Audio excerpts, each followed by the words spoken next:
Welcome to Sathya's kitchen atrocity. இன்றைக்கி நம்ம காரசாரமான கத்திரிக்காய் கிரேவி எப்படி செய்யலான்னு பார்க்கலாம் வாங்க.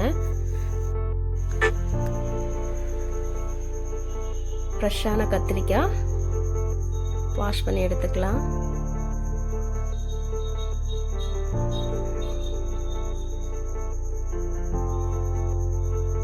கிரேவிக்கு தேவையான இஞ்சி பூண்டு பேஸ்ட்டு, தேங்காய், சீரக மிளகு, லைட்டாக வாட்டர் ஆட் பண்ணி நல்லா பேஸ்ட் பண்ணி எடுத்துக்கலாம்.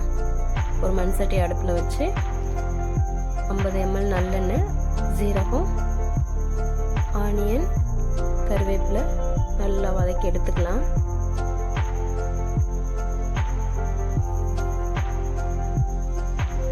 ஆனியன் நல்லா பொன்னிறமாக வதங்கி வர வரைக்கும் வதக்கிக்கலாம். நெக்ஸ்ட்டு 2 பழுத்த தக்காளி ஆட் பண்ணிக்கலாம்.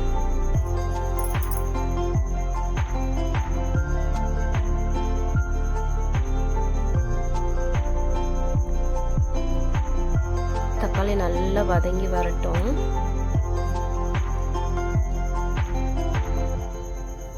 இப்போ நம்ம கத்திரிக்காய் ஆட் பண்ணிக்கலாம். அந்த வெங்காயம், தக்காளி, எண்ணெய் இதுலேயே கத்திரிக்காய் நல்லா வதங்கட்டும். டேஸ்ட் நமக்கு நல்லா கொடுக்கும். எண்ணெயிலே கத்திரிக்காய் வதங்குச்சு அப்படின்னா நல்லா பெரட்டி விட்டு கிண்டிக்கலாம். நல்லா வதங்கட்டும்.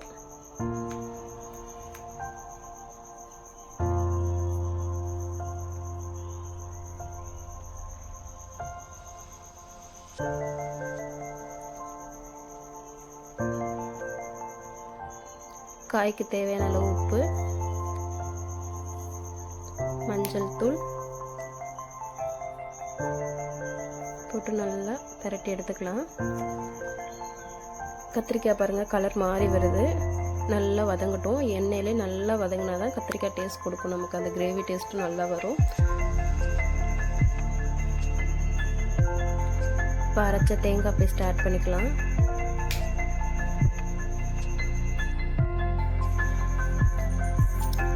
தேங்காவோட காய் நல்லா மிக்ஸ் பண்ணிக்கலாம். இப்போ மசாலா ஆட் பண்ணிக்கலாம். ஒரு டீஸ்பூன் மிளகாய்த்தூள், மல்லித்தூள் 2 டீஸ்பூன், கரம் மசாலா 1 ஸ்பூன் நல்லா மிக்ஸ் பண்ணி விட்டுக்கலாம்.